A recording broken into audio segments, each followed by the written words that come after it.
विविध प्रश्नमाला 10 question number 7 बनाएंगे। देखिए क्या कहता है। बाजार मूल्य 750 रुपया पर अजय ने 800 शेयर खरीदे। यदि 2% दलाली देना पड़े तो अजय को कितना खर्च करना पड़ेगा। तो चलिए बोर्ड पे समझाते हैं। क्वेश्चन नंबर 7 कहता है बाजार मूल्य पर अजय ने 800 शेयर खरीदा। 750 रुपया बाजार मूल्य है तो क्या है, एक शेयर का बाजार मूल्य है। तो एक शेयर का यहाँ पे लिखेंगे, एक शेयर का बाजार मूल्य एक शेयर का बाजार मूल्य कितना है, 750 रुपया। ये एक शेयर का बाजार मूल्य है। ये हो गया। तो 800 शेयर खरीदा ना अजय ने, तो क्या यहाँ लिखेंगे 800 शेयरों। एक रहता तो शेयर, एक से ज्यादा रहता तो शेयरों। ये डबल कोमा का मतलब क्या हो गया, ऊपर में जो लिखा है वो नीचे लिखा है। तो ऊपर का लिखा है तो नीचे भी का लिखा है।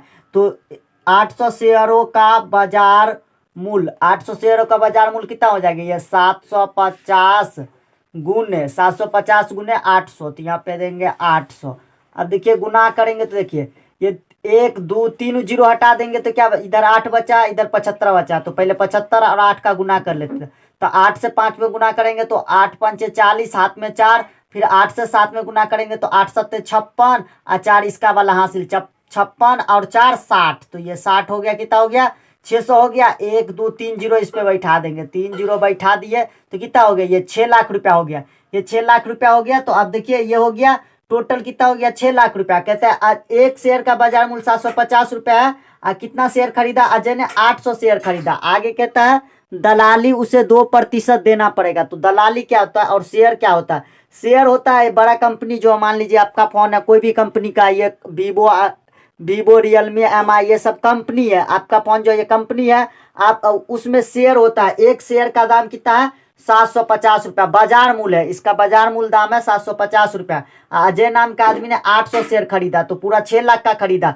तो शेयर दो तरीका से खरीदा जाता है, खुद से खरीदिए या तो दलाल के थ्रू खरीदिए। तो दलाल से ये खरीदा तो जितना रुपया का खरीदेगा ना अजय, उसका 2% लेगा। तो अजय कितना का खरीदा, देखिए 750 रुपया एक का दाम था, 800 शेयर खरीदा तो कितना टोटल 6 लाख का खरीदा। तो 6 लाख का वो 2% दलाली लेगा। तो देखिए यहाँ पे दलाली लिखेंगे, दलाली कितना लेगा, 2% है ना। कितना रुपया का खरीदा अजय ने, पूरा 6 लाख का खरीदा। तो 6 लाख का 2%, 6 लाख गुने 2% इसका ना, तो 2 और बट्टा में 100% है तो बट्टा में 100 हो जाएगा। ये आप लोग समझते होंगे। प्रतिशत हटाने के बाद नीचे 100 आ जाता। देखिए आप इसको काटेंगे, 1 जीरो से 2 जीरो काटेंगे यहाँ पे, तो 1 2 जीरो इधर से भी काट देंगे। आप देखिए क्या बचा, 6। यहाँ पे 1 जीरो कम हो गया था, माफ कीजिएगा। यहाँ पे 1 2 3, हाँ अब हुआ है ठीक। देखिए इसको मिटा के लिखे, ये गड़बड़ा गया था। देखिए 6 लाख लिखे यहाँ पे, उसका 2%, 2/100। अब देखिए 2 जीरो नीचे से, 2 जीरो ऊपर से काट लेंगे। 2 जीरो और 2 जीरो काट लिए। तो अब बचा क्या है, ये 6 को 2 से गुना करेंगे तो 6 दूना 12, 1 2 3 जीरो बचा, तो 3 जीरो। देखिए तो 6 लाख का शेयर खरीदा अजय ने, पूरा 6 लाख का खरीदा और दलाली उससे 2% लिया तो कितना, 12,000 ले लिया। तो कहता है कि कुल खर्चा कितना हुआ। तो यहाँ पे लिखेंगे कुल खर्चा। तो यहाँ लिखेंगे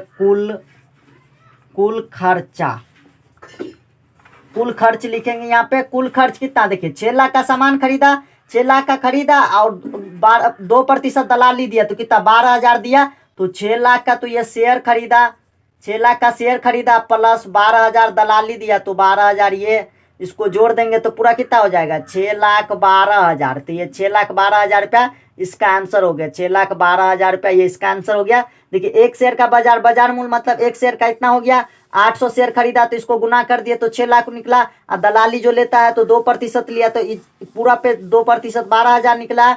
और 6 लाख का खरीदा, दलाली को दोनों को जोड़ दिया तो 6,12,000 रुपया ये इसका कुल खर्च हो गया। ये इसका आंसर हो गया। क्वेश्चन नंबर 8 क्या कहता है, किसी कंपनी के एक शेयर का बाजार मूल्य 125 रुपया है और अंकित मूल्य 10 रुपया है। यदि कंपनी 7.5% लाभांश दे तो एक व्यक्ति को 500 शेयर खरीदने के लिए कितना खर्च करना पड़ेगा और उन्हें कितना लाभांश मिलेगा। तो चलिए बोर्ड पे बनाते हैं। ये देखिए एक शेयर का बाजार मूल्य 125 रुपया है, अंकित मूल्य ये 10 रुपया है। इसका रियल प्राइस 10 रुपया, लेकिन ये बिकेगा कितना में, 125 रुपया में बिकेगा। तो ये बाजार मूल्य हो गया, वो अंकित मूल्य हो गया। चलिए बोर्ड पे बनाते हैं।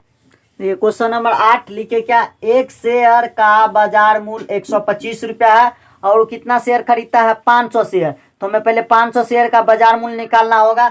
यहाँ पे लिखेंगे 500 शेयरों, ये 500 शेयरों हो जाएगा, एक रहेगा तो शेयर। अब देखिए कहाँ है ना, दो बिंदा दे देंगे तो इसका मतलब डबल इन्वर्टेड कोमा टाइप पे है, तो ऊपर जो है उसका वही नीचे है, इस तरीका से कहीं कहीं पे भी लिखा रहेगा तो इसका मतलब हुआ। तो 500 शेयरों का बाजार मूल्य बराबर, देखिए 500, ये 500 गुने एक शेयर का 125 रुपया है, तो 500 शेयर 500 गुने 125 कर देंगे तो कितना हो जाएगा, देखिए गुना करेंगे, 2 जीरो हटा देंगे तो 5 बचा है। अब 5 को 125 से गुना कर लेंगे तो 5 25 के 5 हाथ में 2 और 2 को फिर 5 से गुना करेंगे तो 5 दूना 10 और 2 हासिल 12 के 2 हाथ में 1 और 1 फिर 1 से 5 को गुना करेंगे तो 5 1 5 1 हासिल 6, तो 5 1 6 हो गया। तो ये 625 हो गया। 1 2 जीरो यहाँ पे बैठा देंगे तो कितना हो गया, एक दाएं से 1000 10,000, तो ये 62,500 हो गया। तो 500 शेयरों का बाजार मूल्य कितना हो गया, 62,500। तो इसमें दो आंसर आएगा,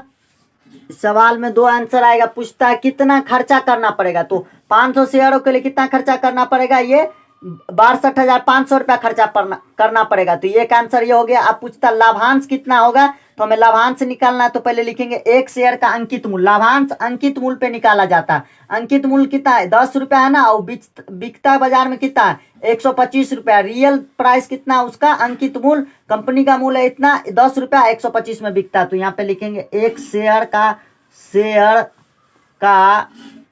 अंकित मूल्य, पहले अंकित मूल्य लिखेंगे एक शेयर का। तो एक शेयर का अंकित मूल्य कितना है, 10 रुपया है, 10 रुपया। तो हमें कितना, 500 शेयर का अंकित मूल्य निकाल लेंगे पहले। तो यहाँ लिखेंगे 500 शेयरों, 500 शेयरों का अंकित, यहाँ माफ कीजिएगा मूल्य नहीं लिखे हैं, देखिए बीच में ये मूल्य छूट गया। तो 500 शेयरों का अंकित मूल्य बराबर कितना हो जाएगा, ये 500 गुने 10 हो जाएगा। तो 500 गुने 10, तो 500 गुने 10 कितना हो, 1 जीरो इस पे आ जाएगा, तो ये 5,000 रुपया हो जाएगा। तो 500 शेयरों का अंकित मूल्य कितना हो गया, 5,000। 500 शेयरों का बाजार मूल्य कितना हो गया, 62,500। ये आंसर आ गया, ये 500 अंकित मूल्य हो गया। तो लाभांश हमेशा अंकित मूल्य पे निकाला जाता, ना कि बाजार मूल्य पे। तो हमें लाभांश निकालना, तो लाभांश कितना है, लाभांश लिखेंगे, लाभांश बराबर कितना है, 7.5%, 7.7%। तो अंकित मूल्य पे हमें निकालना है। तो 500 शेयरों का अंकित मूल्य कितना, 5,000। तो 5,000 का 7.5%, तो 5,000 गुने ये 7.7% है, 7.7%। तो ये देखिए ये 5,000 ऐसे ही रहेगा, 5,000 ऐसे ही रहेगा, गुने ये दशमलव हट गया, प्रतिशत हटा तो देखिए 2 जीरो 1,000 हो गया, प्रतिशत के बदला गुने 10 लिखेंगे यहाँ पे। ये जो दशमलव हटा तो उसके ठीक सामने 1 बैठेगा, एक दशमलव के दायां तरफ जितना अंक रहेगा उतना जीरो, तो 1 बैठा है। उसके बाद देखिए 1 अंक है तो 1 जीरो हो गया, तो ये 75 हो गया, दशमलव हट गया तो प्रतिशत हटा उसके बदला 100 हो गया। अब देखिए इसको काटेंगे, देखिए 3 जीरो यहाँ पे है, 3 जीरो यहाँ से भी काट लेंगे। देखिए 1 2 3 जीरो काट लिए, 3 जीरो यहाँ से भी काटेंगे। अब बचा क्या, देखिए इस पार लिखेंगे, इसका आंसर यहीं से लिख लेंगे, अट जाएगा इतना ही में। तो क्या 5 गुने 75 करेंगे तो कितना हो जाएगा, 5 25 के 5 हाथ में 2 और 5 7 और 5 का गुना करेंगे तो 7 5 35 और 2 37, तो कितना हो गया, 375 रुपया। तो ये कितना, ये क्या हो गया, लाभांश हो गया। देखिए एक आंसर 62,500 आ गया। एक शेयर का अंकित मूल्य 10 रुपया था, तो 500 शेयर का अंकित मूल्य निकाल लिया 5,000। क्यों निकाले, क्योंकि लाभांश हमें निकालना, लाभांश अंकित मूल्य पे ही निकाला जाता, तो अंकित मूल्य 5,000 हो गया 500 शेयरों का, तो लाभांश 7.5%। तो ये हो गया, पर ये दशमलव हटा उसके बदले ये 1 जीरो आया तो ये 10 हो गया, अब प्रतिशत हटा तो 100 हो गया। अब काटे है तो 5 गुने 75 बचा है, तो काट दिए तो गुना किए तो 375 रुपया, ये क्या हो गया, 375 रुपया लाभांश हो गया। 62,500 रुपया इसका कितना खर्च होगा वो हो गया। तो ये इसका आंसर हो गया। अगर आपको हमारा ये वीडियो अच्छा लगा हो तो वीडियो को लाइक कर दीजिए और चैनल को सब्सक्राइब कर दीजिए। मिलते हैं नेक्स्ट वीडियो में।